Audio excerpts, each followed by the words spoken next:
നമസ്കാരം. അകമ്പുറത്തിലേക്ക് സ്വാഗതം. 10 മാസം മാത്രം പ്രായമായ പെൺകുഞ്ഞിനെ ക്രഷിലെ കെയർടേക്കർ അടിക്കുകയും എറിയുകയും ചവിട്ടുകയും ചെയ്യുന്ന മനസ്സിനെ അസ്വസ്ഥമാക്കുന്ന വീഡിയോ പുറത്തു വന്നത് കഴിഞ്ഞ ആഴ്ചയാണ്. മറ്റു മാർഗങ്ങളില്ലാത്തതുകൊണ്ട് മാത്രം നമ്മുടെ കുഞ്ഞുങ്ങളെ ഏൽപ്പിച്ചു പോകുന്ന ഡേ കെയർ സെൻ്ററുകളിൽ എന്താണ് സംഭവിക്കുന്നത്? അവ എങ്ങനെയാണ് പ്രവർത്തിക്കുന്നത്? സംസ്ഥാന ബാലാവകാശ കമ്മീഷൻ അംഗം അഡ്വക്കേറ്റ് സന്ധ്യ, സൈക്കോളജിസ്റ്റ് ഡോക്ടർ കെ ഗിരീഷ്, തിരുവനന്തപുരത്തെ ഡേ കെയർ സെൻ്ററിൻ്റെ ഉടമ ലക്ഷ്മി. സ്വാഗതം എല്ലാവർക്കും.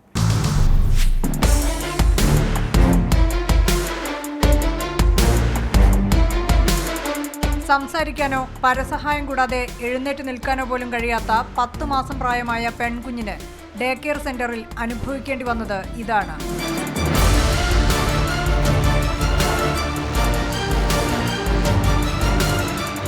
നവി മുംബൈയിലെ പൂർവ പ്ലേ സ്കൂളിൽ രാവിലെ കുട്ടിയെ ഏൽപ്പിച്ചു പോയ അമ്മ രുചിതയാണ് വൈകിട്ട് കുട്ടിയെ തിരികെ വാങ്ങുമ്പോൾ നെറ്റിയിൽ മുറിവുകൾ കണ്ടെത്തിയത്. രുചിത ക്രഷ് ഉടമസ്ഥ പ്രിയങ്ക നിഗത്തോട് ഇതേക്കുറിച്ച് അന്വേഷിച്ചെങ്കിലും കൃത്യമായ മറുപടിയില്ലായിരുന്നു. തുടർന്ന് കാണിച്ച ഡോക്ടറാണ് കുട്ടി പീഡനത്തിനിരയായിരിക്കാമെന്ന് അഭിപ്രായപ്പെട്ടത്. ഇവർ ഖാർഗർ പോലീസ് സ്റ്റേഷനിൽ പരാതി നൽകിയതിനെ തുടർന്നാണ് CCTV ദൃശ്യങ്ങൾ പരിശോധിച്ചത്. കെയർടേക്കർ അഫ്സാന ഷെയ്ഖിനെ പോലീസ് അറസ്റ്റ് ചെയ്തു. വീഡിയോ പുറത്തു വന്നയുടൻ മഹാരാഷ്ട്രയിലെ എല്ലാ ക്രഷുകളിലും CCTV നിർബന്ധമാക്കാൻ മന്ത്രി പങ്കജ മുണ്ഡെ നിർദ്ദേശം നൽകി. അഡ്വക്കേറ്റ് സന്ധ്യ, CCTV ഉള്ളതുകൊണ്ട് മാത്രമാണ് ഈ പെൺകുട്ടിയുടെ 10 മാസം പ്രായമായ ഈ പെൺകുട്ടിയുടെ അമ്മ രുചിതയ്ക്ക് അവിടെ എന്താണ് സംഭവിച്ചത് എന്ന് അറിയാൻ കഴിഞ്ഞത്. കേരളത്തിൽ ഓരോ ദിവസവും പുതിയ പുതിയ ഡേ കെയർ സെൻ്ററുകൾ ഉണ്ടായി വരുന്നുണ്ട്. ഇതൊക്കെ എത്ര എണ്ണമുണ്ട്, ഇവിടെയൊക്കെ എന്താണ് സംഭവിക്കുന്നത് എന്നറിയാൻ നമുക്കിപ്പോൾ കേരളത്തിൽ എന്തെങ്കിലും മാർഗമുണ്ടോ? കേരളത്തിലെ അവസ്ഥ ഈ വിഷയത്തിൽ വളരെ മോശമായ നിലയിൽ തന്നെയാണെന്നാണ് എനിക്ക് തോന്നുന്നത്. നമുക്ക് 0 to 6 years കാറ്റഗറിയിൽ വളരെ കുട്ടിയുടെ വളർച്ചയെ സംബന്ധിച്ച് ഏറ്റവും പ്രധാനപ്പെട്ട ഒരു വർഷങ്ങളാണ് 0 to 6 years, 6 വയസ്സ് വരെ. കൂടുതൽ കരുതലും സംരക്ഷണവും ഒക്കെ നൽകേണ്ട പ്രായം തന്നെയാണത്. പക്ഷേ നമ്മുടെ സംസ്ഥാനത്തെ ഒരു സിറ്റുവേഷൻ വെച്ച് നോക്കുകയാണെങ്കിൽ അത് കൂടുതൽ ഡേ കെയർ സെൻറ്റേഴ്സ് ഉണ്ടാകാനുള്ളൊരു അവസ്ഥ ഉണ്ടാകാനുള്ളൊരു സിറ്റുവേഷൻ ഉണ്ടായി. പക്ഷേ ഈ സെൻറ്റേഴ്സിനെ ഒന്നും നമുക്ക് കൺട്രോൾ ചെയ്യുന്ന, ഒരു റെഗുലേറ്റ് ചെയ്യുന്ന, ഒരു സ്റ്റാൻഡർഡൈസ് ചെയ്യുന്ന യാതൊരുവിധ നിയമങ്ങളോ റെഗുലേഷൻസോ കോഡോ ഒന്നും നമ്മുടെ കേരളത്തിലില്ല എന്നുള്ളതാണ് ഒരു ദുഃഖകരമായ അവസ്ഥ. അപ്പോൾ ഈ വീഡിയോ കാണുന്ന ആരുടെയും മനസ്സിൽ ഒരു എന്താ പറയുക, ഒരു കടുത്ത നടുക്കവും ദുഃഖവും ഉണ്ടാക്കുന്ന ഒരു വീഡിയോ തന്നെയാണ് ഇപ്പോൾ നമ്മൾ കണ്ടത്. ഈ ഒരു അവസ്ഥ നമ്മുടെ കേരളത്തിൽ ഉണ്ടായിട്ട് അതിന് ശേഷം നമുക്കിതൊക്കെ പറഞ്ഞു തുടങ്ങാമെന്ന് വിചാരിക്കുന്നത് ശരിയല്ല എന്ന് എനിക്ക് തോന്നുന്നത്. ഇതൊക്കെ നമ്മളൊരു സാധ്യത, ഇങ്ങനെയൊക്കെ ഒരു പ്രശ്നങ്ങളൊക്കെ നമ്മളുടെ കേരളത്തിലും ഉണ്ടാകും. അപ്പോൾ അതുകൊണ്ട് തന്നെ ഇത്തരമൊരു അവസ്ഥ നമ്മളെല്ലാവരും കണ്ടത് നമ്മൾ മറക്കാതെ തീർച്ചയായും ഇത്തരം സാഹചര്യം നമ്മുടെ കുട്ടികൾക്ക് ഉണ്ടാകാതിരിക്കാൻ വേണ്ടി ഒരു വേണ്ട നിയമനിർമ്മാണവും മറ്റും ഉണ്ടാകേണ്ടത് ആവശ്യമായിരിക്കുന്നു എന്നുള്ളതാണ് എനിക്ക് ഇതിൽ നിന്നും മനസ്സിലാകുന്നത്. നേരത്തെ ഇല്ലാത്തൊരു സംവിധാനമാണ് ബാലാവകാശ കമ്മീഷൻ. ഇപ്പോൾ നമ്മൾ സ്കൂളുകൾ, ഓർഫനേജുകൾ, അനാഥാലയങ്ങൾ, അങ്ങനെ തുടങ്ങി പലയിടങ്ങളിലും ബാലാവകാശ കമ്മീഷൻ എത്തുകയും അവിടെ ഏതെങ്കിലും തരത്തിലൊക്കെ ഇടപെടാനുള്ള സാധ്യത വീടിനകത്ത് ഉൾപ്പെടെ ഉണ്ടാക്കാനുള്ള ഒരു അന്വേഷണം നടത്തുന്നുണ്ട്. പക്ഷേ ഡേ കെയറുകൾ ഇപ്പോഴും നമ്മുടെ ഈ പരിഗണനയ്ക്ക് പുറത്താണ്. എന്താണ് കമ്മീഷൻ ഇക്കാര്യത്തിൽ ചെയ്യാൻ ഉദ്ദേശിക്കുന്നത്? കമ്മീഷൻ ഇതുവരെ നമ്മൾ ഈ 0 to 6 years നമ്മൾ ഒരു ബ്രാക്കറ്റിൽ എടുത്തിട്ട് അവിടെ വരുത്തേണ്ട മാറ്റങ്ങളെ സംബന്ധിച്ചാണ് നമ്മൾ ഇടപെടലുകൾ നടത്തിയിട്ടുള്ളത്. അപ്പോൾ അതിൽ തന്നെ 3 to 6 years ലൈക്ക് കുട്ടിക്ക് ഒരു വിദ്യാഭ്യാസവും കൊടുക്കുന്ന ഒരവസ്ഥ. ഇപ്പോൾ നമ്മൾ പറയാം LKG, UKG, അംഗനവാടി, അവയുമായി ബന്ധപ്പെട്ട അത്തരം സ്ഥാപനങ്ങളുമായി ബന്ധപ്പെട്ടുണ്ടാകേണ്ട മാറ്റങ്ങളെ സംബന്ധിച്ച് നമ്മൾ കൃത്യമായും ഒരു രൂപരേഖ തയ്യാറാക്കി, റെക്കമെൻഡേഷൻ തയ്യാറാക്കി സർക്കാരിന് കൊടുത്തിട്ടുണ്ട്. അപ്പോൾ ഈ വീഡിയോ വന്നതിന് ശേഷം തീർച്ചയായും ഞങ്ങളുടെ ഇടയിൽ തന്നെ അതിനെക്കുറിച്ച് ഇത്തരം സാഹചര്യങ്ങൾ കേരളത്തിലും ഉണ്ടാകാം. ഇപ്പോൾ ഈ ആദ്യം പറഞ്ഞ മാതിരി തന്നെ CCTV ക്യാമറ അവിടെ ഉണ്ടായിരുന്നതുകൊണ്ട് മാത്രമാണ് മാതാപിതാക്കൾക്ക് ഇതിനകത്ത് കേസുമായി മുമ്പോട്ട് പോകാൻ കഴിഞ്ഞതും ഇവർക്കെതിരെയുള്ള തെളിവുകൾ നമുക്ക് കൊണ്ടുവരാൻ കഴിഞ്ഞതും. ഇപ്പോൾ അത്തരം സാഹചര്യങ്ങൾ അതിനുശേഷം ഞാൻ മനസ്സിലാക്കുന്ന മഹാരാഷ്ട്ര ഗവൺമെൻറ് പറഞ്ഞു ഇത്തരം സെൻറ്റേഴ്സിലും CCTV ക്യാമറ ഉണ്ട്. So that's A good suggestion. നമ്മൾ നേരത്തെ ഇത് ആലോചിക്കുന്ന ഒരു കാര്യം തന്നെയാണ്. പക്ഷേ ഇതിനൊരു ആക്കം തന്നത് തീർച്ചയായും ഇത്തരം ഒരു വീഡിയോ, ഈ ഒരു കേസ് തന്നെയാണ്. ഇപ്പോൾ എത്ര നഴ്സറീസ് ഉണ്ട് കേരളത്തിൽ, എത്ര പ്ലേ സ്കൂൾസ് ഉണ്ട് കേരളത്തിൽ, ഇത് ആരൊക്കെ നടത്തുന്നു? ചിലതൊക്കെ ക്രഷുകൾ ഗവൺമെൻറ് തന്നെ നടത്തുന്ന ക്രഷസ് ഉണ്ട്. അപ്പോൾ അതിനെ സംബന്ധിച്ചൊരു കൃത്യമായ ധാരണ ഉണ്ടാക്കേണ്ടതുണ്ട്. ഡോക്ടർ ഗിരീഷ്, ഈ അഫ്സാന ഷെയ്ഖ് എന്ന് പറയുന്ന ഈ അത് 10 മാസം പ്രായമായ ഒരു കുട്ടി എന്ന് പറയുമ്പോൾ എഴുന്നേറ്റ് നിൽക്കാനോ നടക്കാനോ അല്ലെങ്കിൽ എന്തെങ്കിലും തരത്തിലുള്ള കാര്യങ്ങൾ സംസാരിക്കാനോ ഒന്നും കഴിയാത്തൊരു കുട്ടിയോട് നമ്മൾ ഈ തരത്തിലുള്ള ഒരു ക്രൂരത ചെയ്യുന്നത്, ഇതിനെ നമുക്ക് ഇത്തരം കുറ്റകൃത്യത്തെ നമുക്ക് എങ്ങനെ നിർവചിക്കാൻ കഴിയുക? ഏത് തരത്തിലുള്ള സാഹചര്യങ്ങളാണ് മനുഷ്യരെ ഇങ്ങനെയൊക്കെയുള്ള പെരുമാറ്റത്തിലേക്ക് നയിക്കുന്നത്?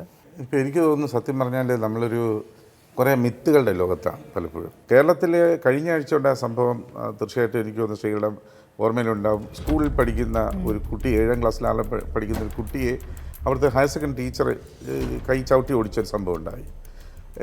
ഇന്ന് ഞാൻ ഒരു വിഷ്വൽ കണ്ടുകൊണ്ട് വരികയാണ്. 75 വയസ്സുള്ള അമ്മയെ ഒരു ലേഡി തലയ്ക്ക് പിടിച്ചിട്ട് ചുവരോട് ചേർത്തിട്ട് ഇടിക്കുന്നു, തുറപ്പ് കണ്ട് അടിക്കുന്നു. ആ അമ്മ ഡെമൻഷ്യ ബാധിച്ച് കഷ്ടപ്പെടുന്ന അമ്മയാണ്.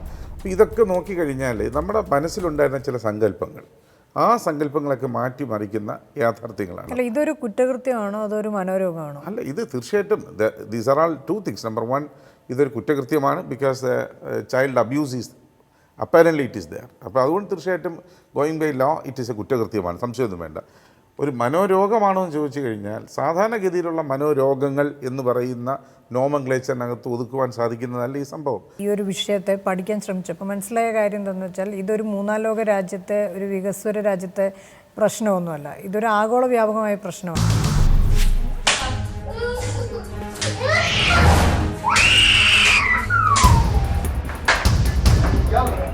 ഇത് ഇന്ത്യയിലെയോ മുംബൈയിലെയോ ഒന്നും ഒറ്റപ്പെട്ട അനുഭവമല്ല. ചെറിയ കുട്ടികളെ നോക്കാൻ ഏൽപ്പിച്ചു പോകുന്ന ഡേ കെയർ സെൻ്ററുകളിലും വീട്ടിൽ തന്നെ കെയർടേക്കർമാരുടെ പക്കലും അവരനുഭവിക്കുന്ന പീഡനങ്ങളുടെ 100 കണക്കിന് വീഡിയോകളാണ് ഇൻ്റർനെറ്റിലുള്ളത്. ലോകത്തിൻ്റെ വിവിധ ഭാഗങ്ങളിൽ നിന്നുള്ളതാണ് ഈ ദൃശ്യങ്ങൾ. ഇത്തരം ക്രൂരമായ പീഡനങ്ങൾ അനുഭവിക്കേണ്ടി വരുന്നത് പലപ്പോഴും ഭാഷ പോലും കയ്യിലില്ലാത്ത തീരെ ചെറിയ കുട്ടികളാണ്. ഡേ കെയർ സെൻ്ററുകളിലും കെയർടേക്കറുടെ ക്രൂരതയാലും കുട്ടികൾ കൊല്ലപ്പെട്ട സംഭവങ്ങളും റിപ്പോർട്ട് ചെയ്യപ്പെട്ടിട്ടുണ്ട്. ഇത്തരം സെൻറ്ററുകൾ നമ്മളിവിടെ ഇഷ്ടംപോലെ മഷ്റൂമിങ് ആയിട്ടുള്ള അവസരത്തിൽ ആ സെൻറ്ററിൻ്റെ ഫിസിക്കൽ ഡയമെൻഷൻസും അവിടെ വർക്ക് ചെയ്യുന്ന പ്രവർത്തിക്കുന്ന വ്യക്തികളുടെ പെരുമാറ്റം, യോഗ്യത, ഇതിനെക്കുറിച്ചൊക്കെ നമ്മൾ എന്തുകൊണ്ട് ഉറങ്ങുന്നു? അതാണ് നവി മുംബൈയിൽ ഖാർഗറിൽ ഈ ഒരു സംഭവം ഉണ്ടായപ്പോൾ മഹാരാഷ്ട്രയിലെ സാമൂഹ്യക്ഷേമ വകുപ്പ് മന്ത്രി പങ്കജ മുണ്ടെ ആദ്യം തന്നെ ഇപ്പോൾ എടുത്ത തീരുമാനം, നേരത്തെ വക്കീൽ പറഞ്ഞതുപോലെ എല്ലാ സ്ഥലങ്ങളിലും CCTV ക്യാമറ വയ്ക്കുക എന്നുള്ളതാണ്. നമ്മൾ ഒരു എളുപ്പ വഴിയാണത്. കേരളത്തെ സംബന്ധിച്ചിടത്തോളം CCTV പോയിട്ട് ഇത് രജിസ്ട്രേഷൻ ഇല്ല, ഇത്തരം സ്ഥലങ്ങൾ ഏതൊക്കെയാണെന്ന് പോലും കൃത്യമായൊരു കണക്ക് സർക്കാരിൻ്റെ കയ്യിൽ ഇല്ലാത്തൊരു അവസ്ഥയുണ്ട്. കേരളത്തിൽ ഇങ്ങനെയൊന്നും സംഭവിക്കുന്നില്ല എന്ന് നമുക്ക് വിചാരിക്കാൻ കഴിയുമോ കേരളത്തിൻ്റെ ഈ സാമൂഹ്യ അവസ്ഥ? 2 കാര്യങ്ങൾ താങ്കളുടെ ചോദ്യത്തിൽ വരുന്ന ചെറിയ കാര്യം. ഒന്ന്, ആൾറെഡി CCTV ക്യാമറ ഉള്ള പല സ്ഥലങ്ങളിലും ക്യാമറ കണ്ണുകൾ ഉറങ്ങുന്നത് നമുക്കറിയാം. അല്ലെങ്കിൽ ക്യാമറ കണ്ണുകളെ ഉറക്കുന്നതിൻ്റെ രാഷ്ട്രീയവും സാമൂഹികവും സാമുദായികമായിട്ടുള്ള ഒരുപാട് പ്രശ്നങ്ങൾ നമ്മൾ അനുഭവിച്ചിട്ടുള്ള ഒരു സ്ഥലമാണല്ലോ കേരളം.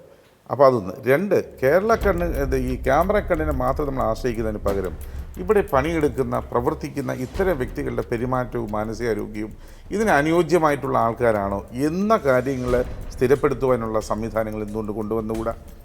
അവിടെ അതിന് വലിയ ആനബുദ്ധിയൊന്നും വേണ്ടല്ലോ. കേരളത്തിൽ ഇത്തരം കാര്യങ്ങൾ സംഭവിക്കാൻ സാധ്യതയുണ്ടെന്ന് ചോദിച്ചു കഴിഞ്ഞാൽ സാധ്യത തീർച്ചയായിട്ടും ഉണ്ടാവും എന്നുള്ള കാര്യത്തിൽ എനിക്ക് 2 അഭിപ്രായമില്ല. ഡേ കെയർ പോകേണ്ട ഓട്ടോറിക്ഷ വേനോ വീട്ടിൽ വരുന്ന അവസരത്തിൽ കട്ടിൻ്റെ അടിയിൽ പോയി ഒളിച്ചിരിക്കുന്ന കുട്ടികൾ ധാരാളമുണ്ട്.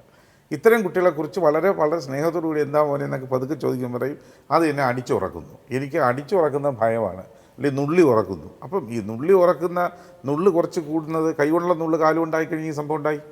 അപ്പോൾ കേരളത്തിൽ നിന്നൊരു എക്സെപ്ഷനൊന്നുമല്ല, ഇതൊക്കെ ഇവിടെ സംഭവിക്കുന്നുണ്ടാവും. ഇപ്പോൾ ഒരു വീഡിയോ കിട്ടുമെന്ന് നമ്മൾ ചർച്ച ചെയ്തു, കേരളത്തിൽ വീഡിയോ കിട്ടാത്തതുകൊണ്ട് ചർച്ച ചെയ്യുന്നില്ല, അത്രയേ ഉണ്ടാവുള്ളൂ. തീർച്ചയായും.